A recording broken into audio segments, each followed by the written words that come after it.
Prague, early morning. May 27th, 1942. The city is quiet in a way that feels unnatural, like it's holding its breath.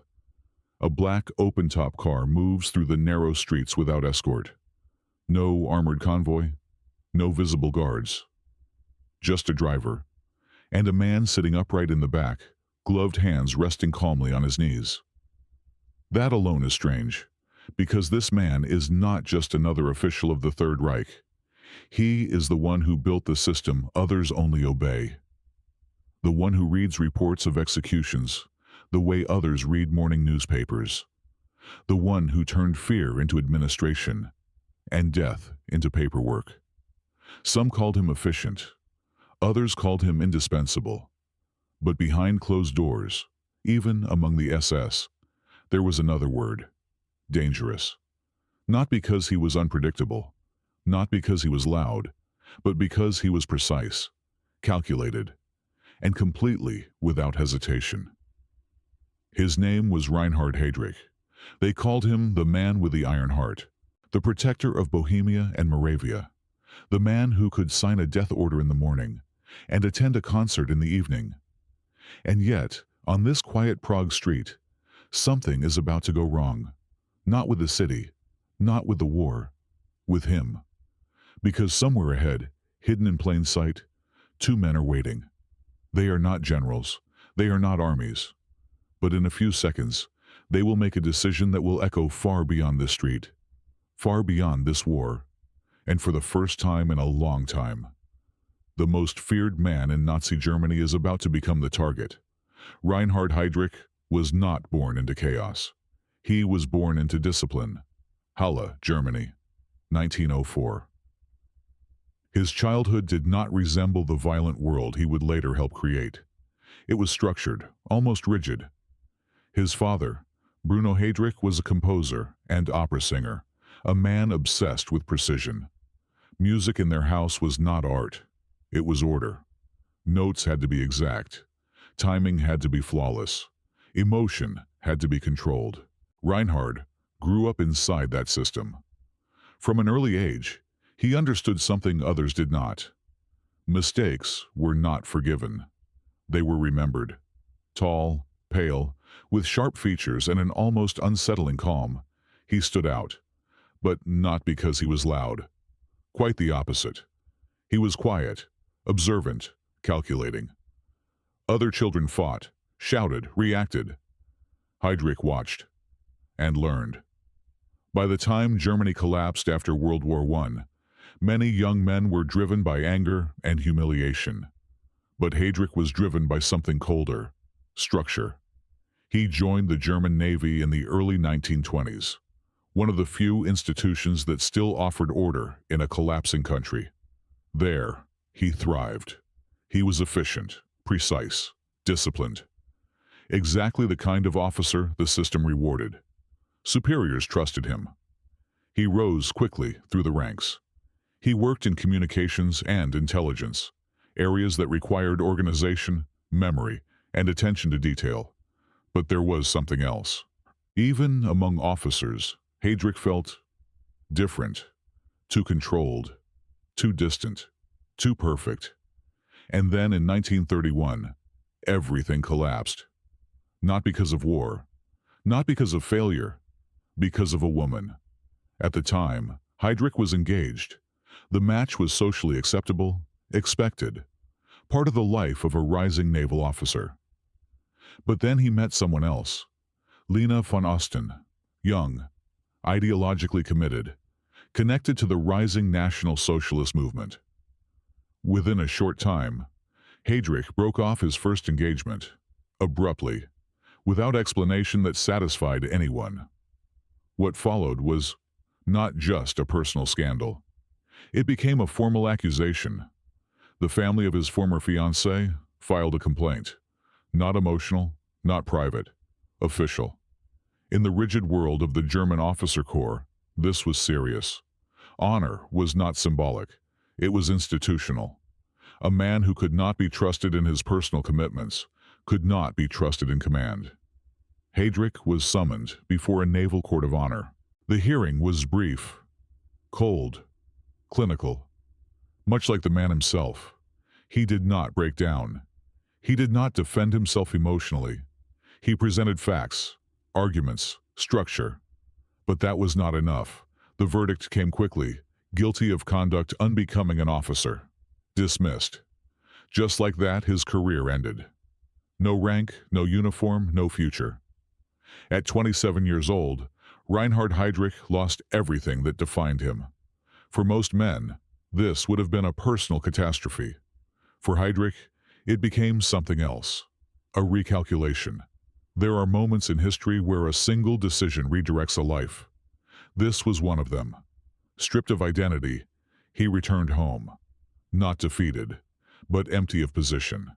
And for a man like Heydrich, emptiness was dangerous, because it had to be filled. Germany in 1931 was changing rapidly. Political extremism was rising. New organizations were forming, promising order in the middle of chaos. And somewhere in that growing movement was a man searching for something very specific. Not soldiers, not heroes, but someone who could build systems of control. That man was Heinrich Himmler. Their meeting would later seem almost inevitable. Himmler asked Heydrich a simple question. What could he offer? Heydrich didn't speak about loyalty. He didn't speak about ideology. He described a system, an intelligence network, a way to map enemies before they acted, to understand connections, to identify threats not by what they did, but by what they might do. It was cold, efficient, terrifying.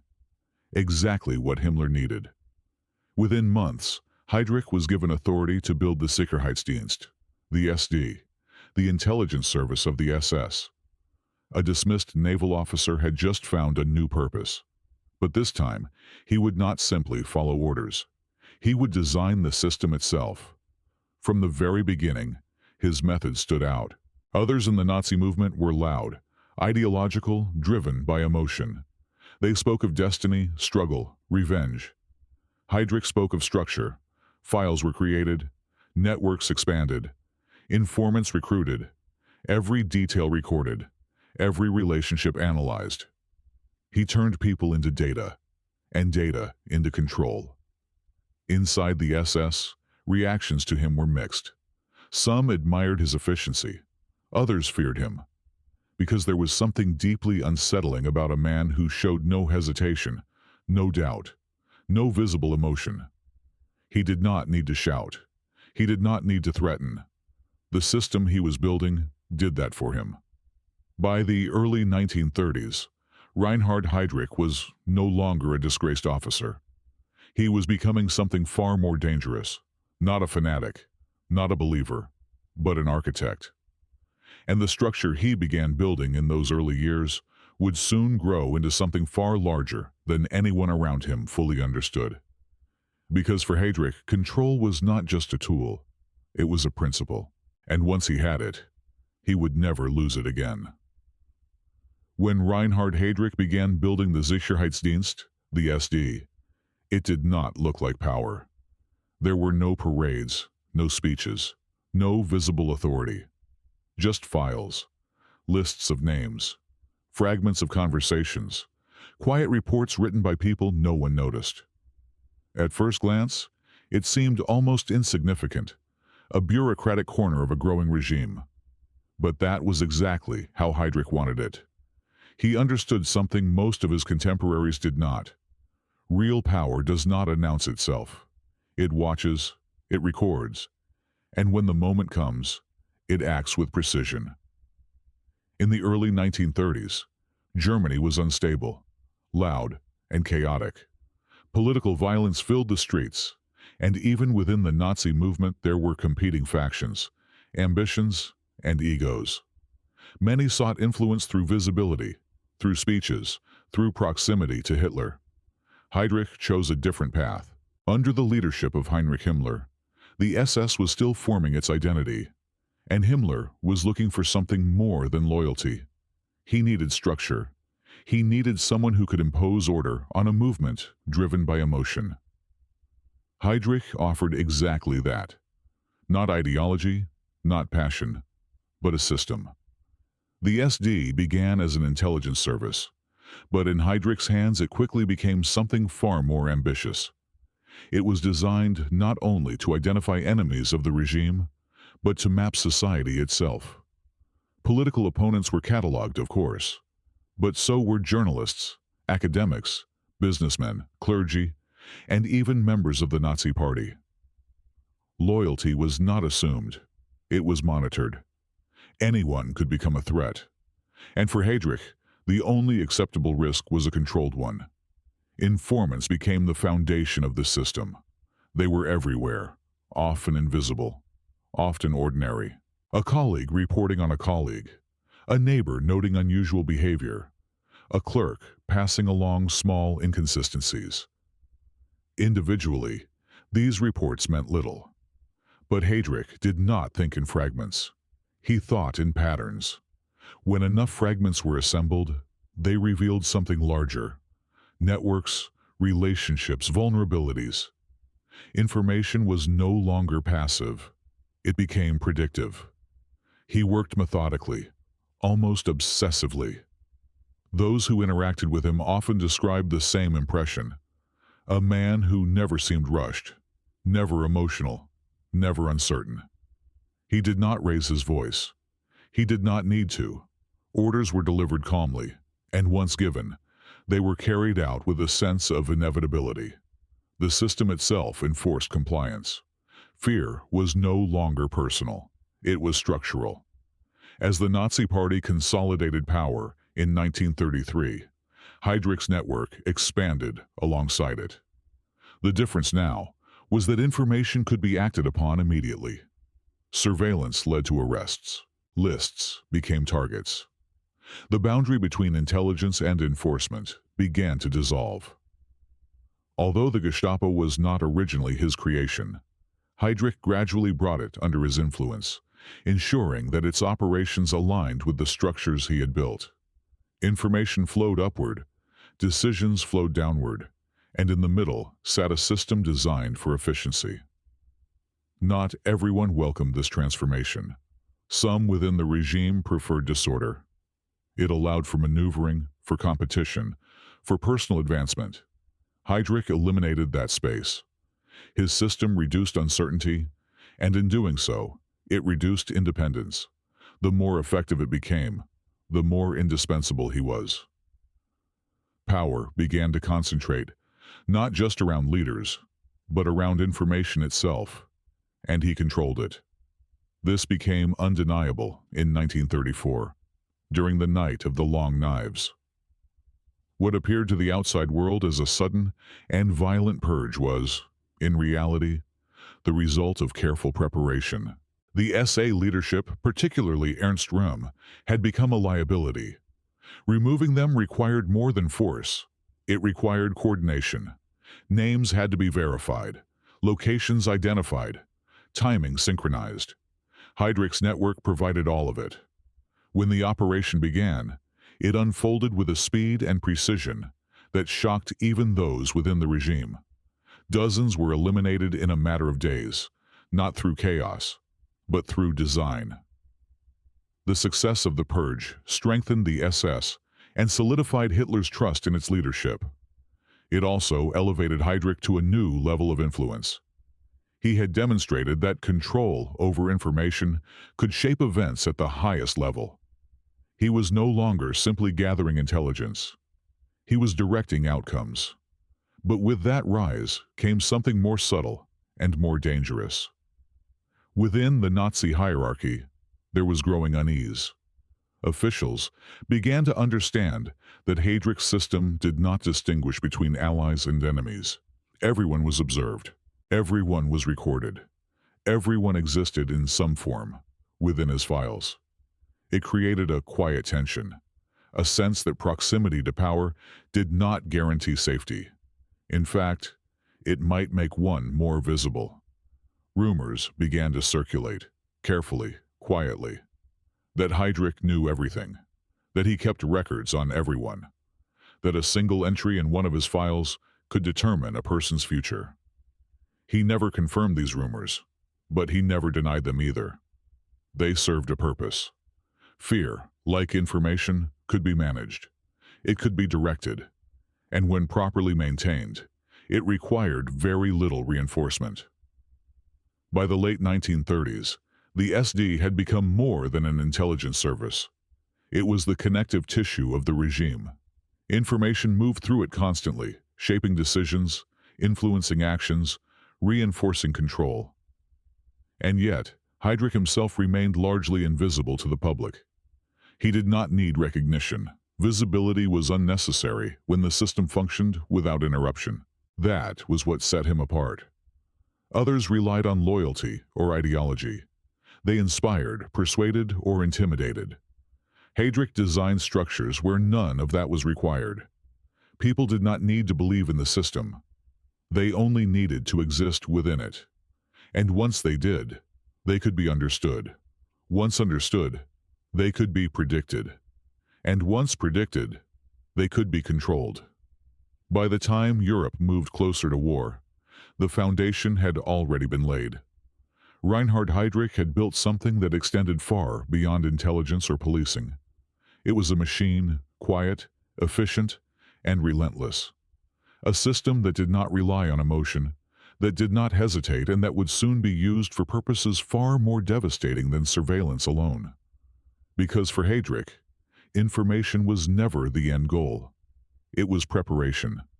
By 1941, Reinhard Heydrich was no longer just a man behind files and systems. The machine he had built was now fully operational, stretching across Germany and into occupied Europe. But for Heydrich, systems were never meant to remain static. They had to expand, adapt, and most importantly, scale. War had changed everything. New territories meant new populations, and new populations meant new problems.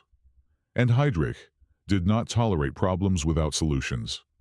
That year, he was appointed acting Reich protector of Bohemia and Moravia. Prague was no longer just another city. It was a test. The region was strategically vital, industrially essential, and increasingly unstable. Resistance movements were growing, sabotage was rising, and production, something Berlin depended on, was under threat. Where others saw a complex political situation, Heydrich saw inefficiency. He arrived in Prague and acted immediately. Within days, arrests began. Not random, not chaotic, targeted. Names pulled from files. Networks identified in advance. Resistance leaders disappeared overnight. Public executions followed, carefully staged, designed not just to punish, but to communicate. Fear was no longer abstract. It was visible, immediate, unavoidable. But what made Heydrich's rule different was not just repression, it was calculation. At the same time that he intensified terror, he improved conditions for workers in key industries. Wages increased, food supplies stabilized, production rose. It created a disturbing balance, fear and stability, violence and efficiency. But for Heydrich, there was no contradiction. Control required both. Fear ensured obedience. Stability ensured output. And together, they created a system that worked. It was during this period that he earned the name the Butcher of Prague. Yet even that nickname misunderstood him. A butcher suggests brutality without structure. Heydrich was something else entirely. He was not driven by rage or impulse. He was driven by results. Prague was not just a territory under his control. It was a model of how occupation could function with maximum efficiency. At the same time, far beyond the streets of Prague, a larger question was being addressed inside the Nazi regime. Millions of Jews across Europe were now under German control. Previous policies had been inconsistent: ghettos, deportations, forced labor. There was no unified system. And for Heydrich, inconsistency was failure. On January 20th, 1942, a group of senior officials gathered at a villa in Berlin for what became known as the Wannsee Conference. The meeting itself was short, less than 2 hours. There were no dramatic speeches, no visible confrontation. The tone was administrative, almost mundane. Documents were reviewed, numbers were discussed, responsibilities were clarified. Heydrich chaired the meeting. The language used was deliberately neutral: evacuation, resettlement, processing. But behind those words was something far more direct: a plan, a coordinated approach to the deportation and systematic killing of millions of people. What made this moment significant was not that violence was introduced. That had already begun. What changed was the structure. For the first time, mass murder was organized as policy. Each official in the room represented a different part of the state: ministries, administrative bodies, security services. Their role was not to question what was happening. It was to ensure that it could happen efficiently. Transportation systems had to align. Jurisdictional conflicts had to be resolved. Resources had to be allocated. It was not ideology that dominated the room. It was logistics. Heydrich did not need to persuade anyone. He needed to coordinate them. And he did so with the same precision he had applied to everything else: clear roles, clear timelines, clear outcomes. The result was a system capable of operating on a scale that had never existed before. What is most unsettling is not just the decisions made, but the tone in which they were made.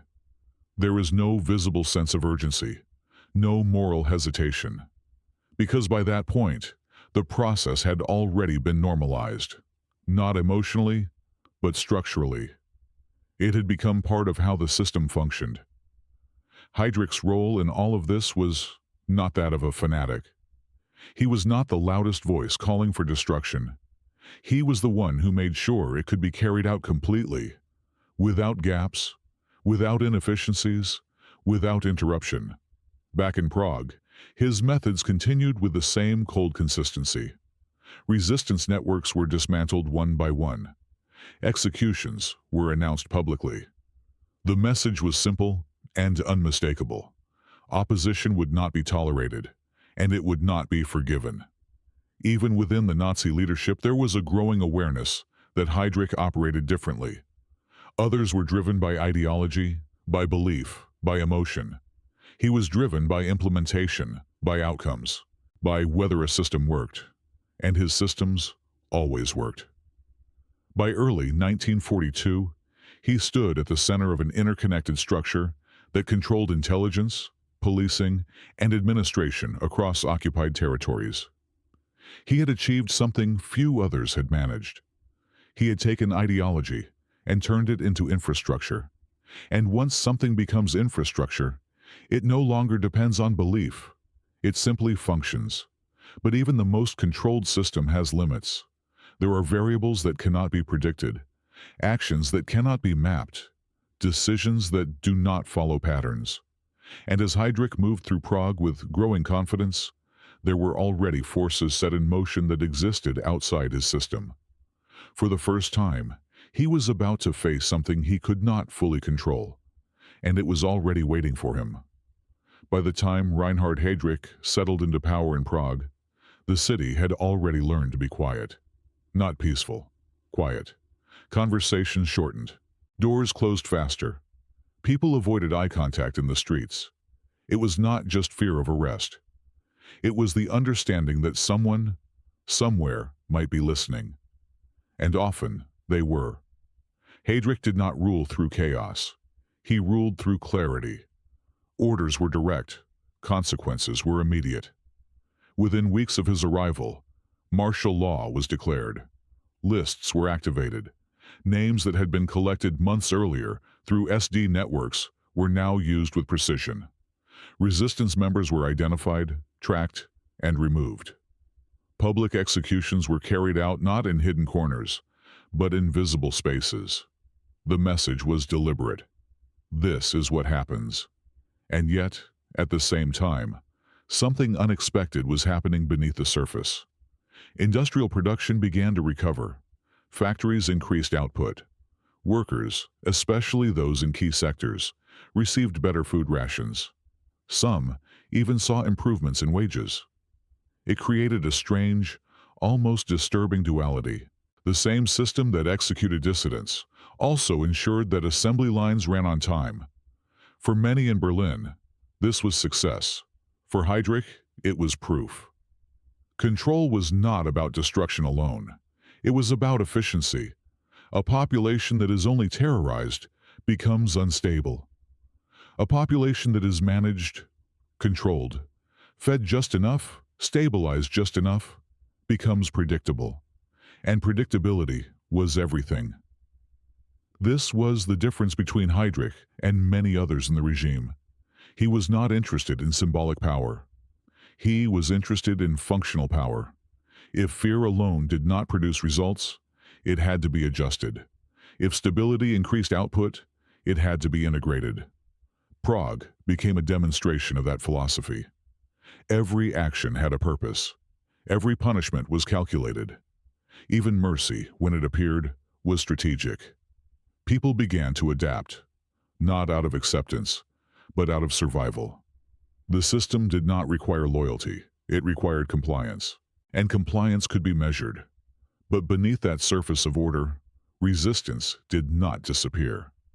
It changed shape. It became quieter, more cautious, more fragmented. Networks that once operated openly now relied on small cells, coded communication, limited contact.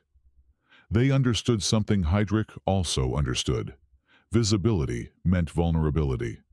And yet, even with all his systems, Heydrich could not eliminate one thing completely: uncertainty. Because no matter how detailed the files, no matter how extensive the surveillance, there were always gaps, human decisions that did not follow patterns, actions that could not be predicted. For most officials, those gaps were a risk. For Heydrich, they were a problem to be reduced, but never fully eliminated. This belief that the system could handle everything began to shape his behavior in ways that others noticed.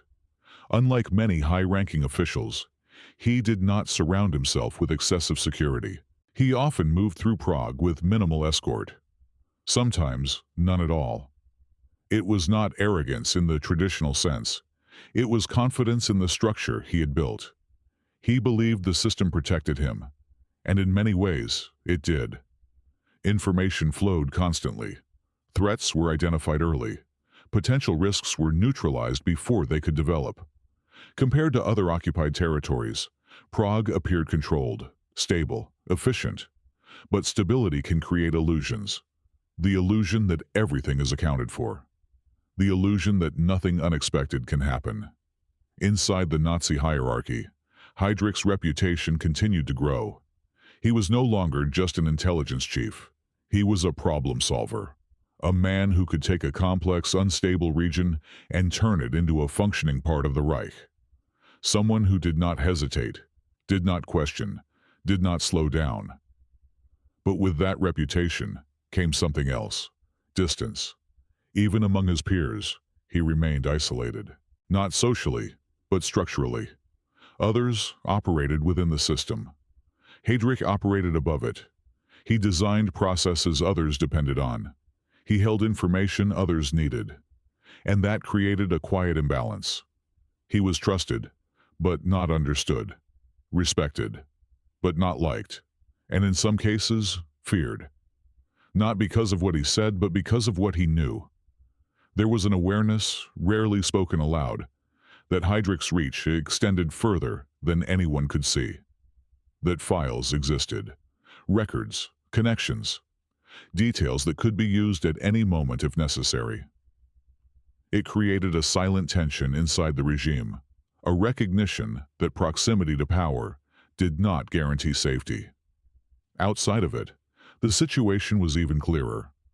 For the population of Prague, Heydrich became a symbol, not of ideology, but of consequence. His presence meant that resistance would be met with immediate retaliation, that mistakes would not be overlooked, that there was no space for negotiation. And yet, the system continued to function. Factories produced, trains moved, reports were filed. On the surface, everything worked, which was exactly what made it so dangerous. Because systems that work are rarely questioned. They are maintained, expanded, relied upon. By early 1942, Heydrich had achieved something few others had managed. He had created a model of occupation that combined terror with efficiency, repression with stability. A system that did not rely on constant force, but on controlled application of it. And because it worked, it gave him confidence. Confidence in his methods. Confidence in his structure. Confidence in his own position within it. But systems, no matter how refined, have limits. There are moments when control meets unpredictability, when structure encounters something it cannot immediately process. And when that happens, even the most carefully designed system can fail. In Prague, beneath the appearance of order, something was already moving. Not within his files, not within his networks, outside them. And this time, the system would not see it coming. By the spring of 1942, Reinhard Heydrich had turned Prague into one of the most tightly controlled cities in occupied Europe. His system worked with a kind of cold precision that left little room for error. Resistance networks had been dismantled, communication lines disrupted, and fear carefully maintained at just the right level to prevent open defiance. From the outside, it looked like complete control. But outside Prague, outside Heydrich's system entirely, a different kind of plan was taking shape. In London, the Czechoslovak government in exile, supported by British intelligence, made a decision that would change everything. Heydrich was not just another official. He was too effective, too central, too dangerous to be left untouched. If the system could not be broken from within, it would have to be disrupted from the outside. The mission was given a name: Operation Anthropoid. Two men were chosen, Józef Gabčík and Jan Kubiš. They were not generals, not high-ranking officers. They were trained operatives, selected for precision, discipline, and the ability to operate under extreme pressure. They were parachuted into occupied territory in late 1941 and began preparing in silence, moving through networks that still existed beneath the surface of Heydrich's control. They studied his movements, his habits, his routes, and what they discovered was unexpected.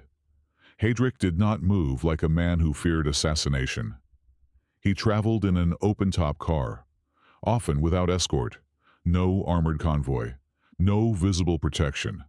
To most, this would have seemed reckless. But to Heydrich, it made sense. His system was designed to detect threats before they materialized. He believed in prevention, not reaction. And in a city where resistance had been largely dismantled, the idea of a direct attack seemed almost unlikely. That assumption would become critical. For weeks, Gabčík and Kubiš observed, waited, adjusted their plan. The attack had to be precise. There would be no second attempt, no margin for error. The location was chosen carefully, a sharp turn in the road in Prague's Liban district, where Heydrich's car would be forced to slow down. It was one of the few points where speed, his only real protection, would be reduced. On the morning of May 27, 1942, they took their positions. The city moved as usual. Trams ran. People walked to work. Nothing suggested that anything was about to happen. Heydrich's car approached, right on schedule. Inside, he sat as he often did, upright, composed, unaware of what was waiting just ahead. As the car slowed into the curve, Gabčík stepped forward. He raised his weapon, pulled the trigger. Nothing. The gun jammed. In that instant, the entire operation teetered on failure. Seconds stretched. Heydrich saw him. Recognition, not panic. A moment where everything could have ended differently. The driver began to react. Heydrich stood up. Instead of ordering immediate escape, he did something unexpected. He chose to confront. That decision changed everything. In that split second, Jan Kubiš acted. He threw a modified anti-tank grenade toward the car. The explosion tore through the vehicle, sending fragments of metal and debris into the air. The force of the blast injured both men, but its target was clear. Heydrich was hit. Not instantly killed, but wounded. severely. The car came to a halt. Smoke, confusion, shouting. For a moment, the system broke down into chaos. The attackers fled, disappearing into the city. Behind them, the most controlled environment in occupied Europe had just been disrupted by something it had not predicted: a direct strike. Heydrich, injured but still conscious, attempted to maintain control. He tried to pursue, to respond, to act. But the damage was already done. He collapsed shortly after and was taken to a hospital. At first, it did not seem fatal. Doctors treated his wounds. Reports suggested he might recover. In Berlin, there was concern, but not yet panic. After all, Heydrich was not just an official. He was a system in human form. Losing him would mean more than a personal loss. It would mean disruption. Days passed. Then complications began: infection, sepsis. The body, unlike the systems he had built, could not be controlled with the same precision. On June 4th, 1942, Reinhard Heydrich died. The man who had designed structures to predict, control, and eliminate threats had been brought down by a small team operating outside his system. Not through overwhelming force, not through large-scale resistance, but through a moment, a decision, an action that did not follow the patterns he had spent years trying to master.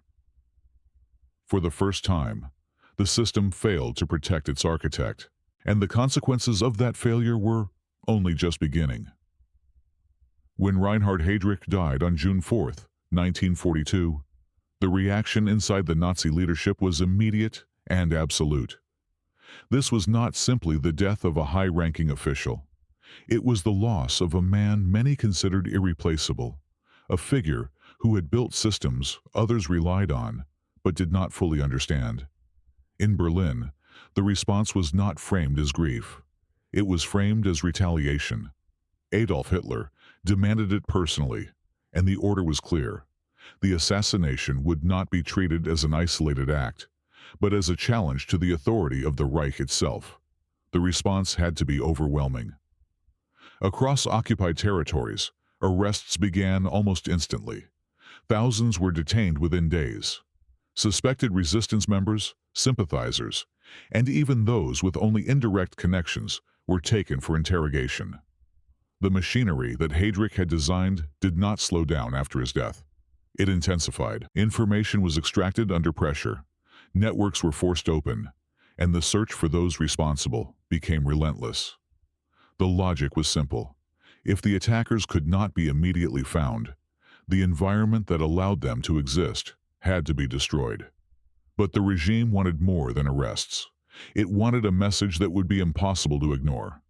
That message came in the form of a village. Lidice massacre was not selected because of proven strategic importance, but because it could be used as an example. On June 10th, 1942, German forces surrounded the village. The operation was carried out with the same cold structure that had defined Heydrich's methods. The men were separated and executed in groups.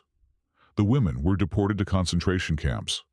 The children were taken away, some selected for forced assimilation, others sent toward an uncertain fate. The village itself was systematically destroyed. Houses were burned, buildings demolished, even the cemetery removed. It was not enough to punish. The goal was to erase. The destruction of Lidice was intended to create total fear, and for a time, it worked. Resistance activity dropped sharply. The cost of opposition had been made brutally clear. Entire communities could be eliminated based on suspicion alone. The system had demonstrated its ability to respond with absolute force. But at the same time, something unexpected began to happen beyond the borders of occupied Europe. News of Lidice spread internationally, and the name of the village became a symbol. It was spoken in countries far from Prague, remembered in places the Nazis could not reach. Streets were named after it, memorials were created, and the attempt to erase it physically failed in one critical way.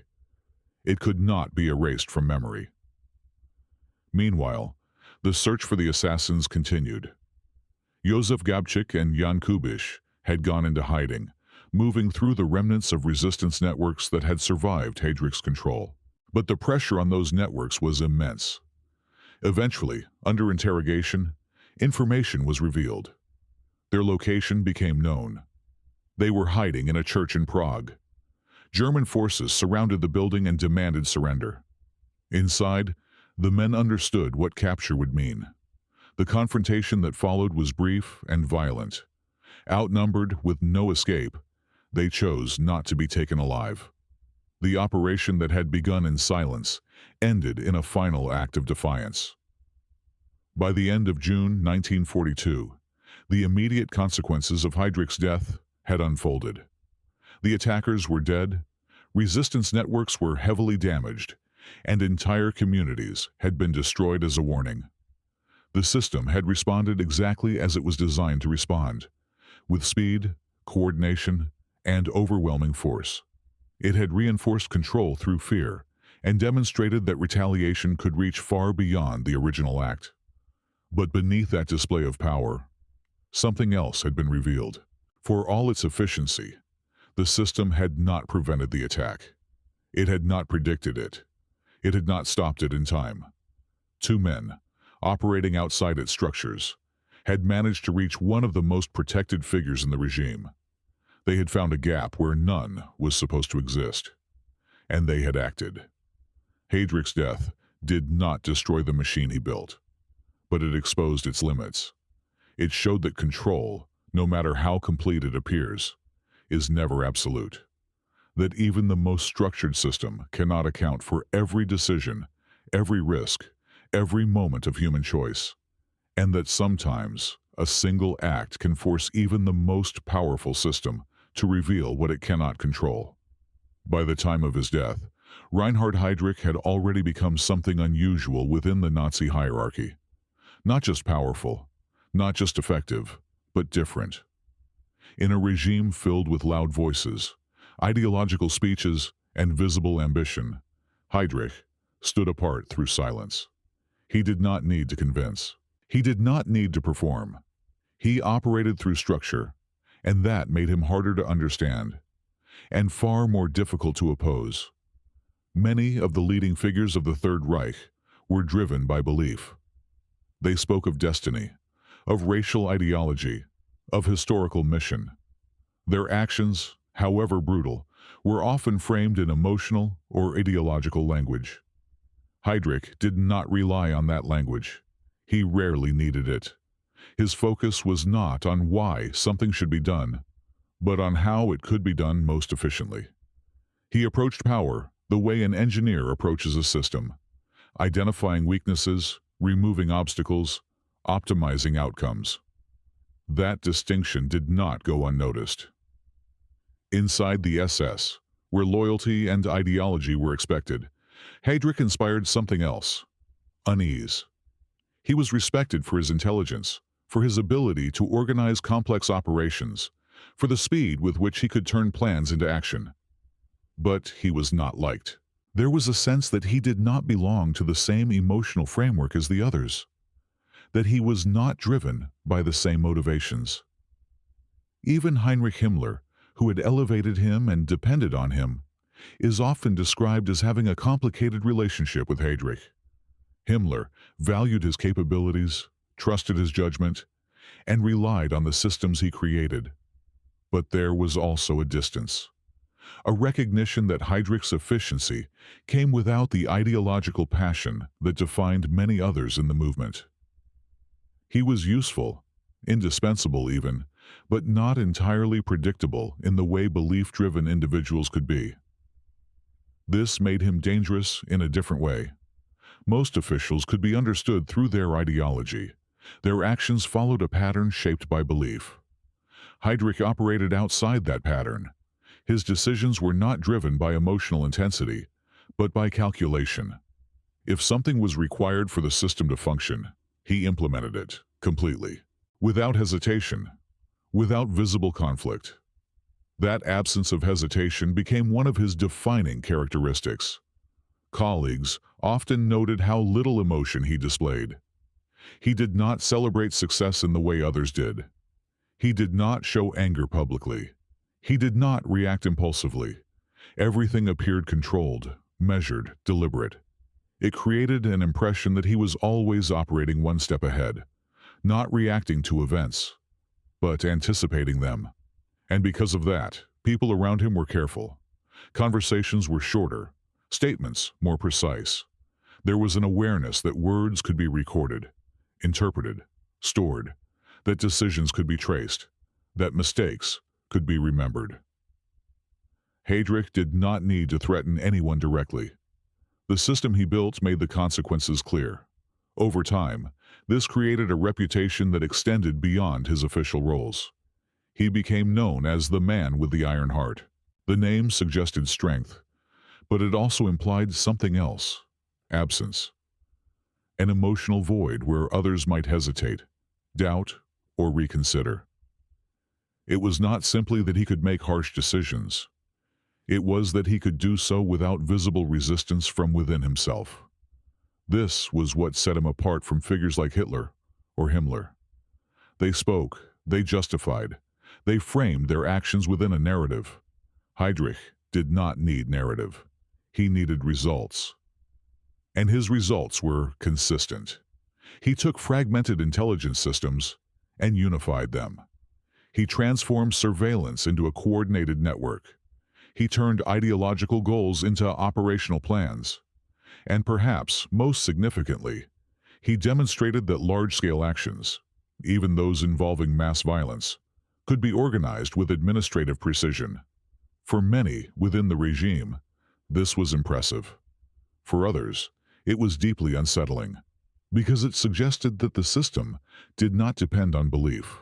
It depended on function. And if function became the priority, then anything that improved efficiency could be justified within the structure. This is where Heydrich's influence becomes particularly important. He did not create the ideology of the regime. He did not originate its goals. But he removed the friction that might have slowed their implementation.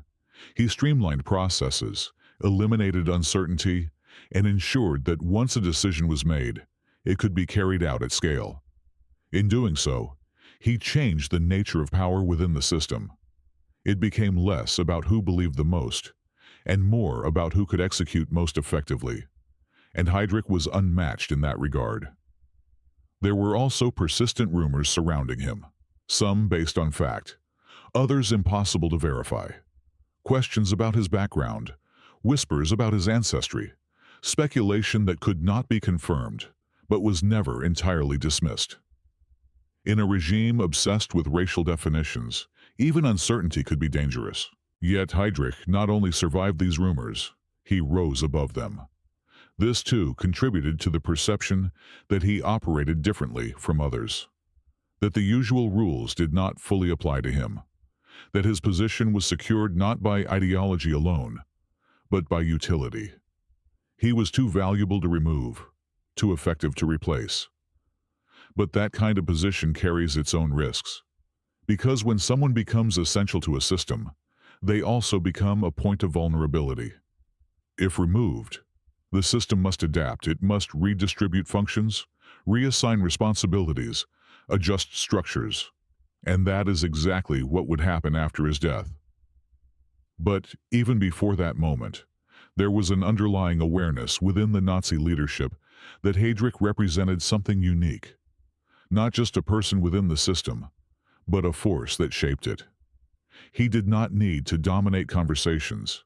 He did not need to assert authority loudly.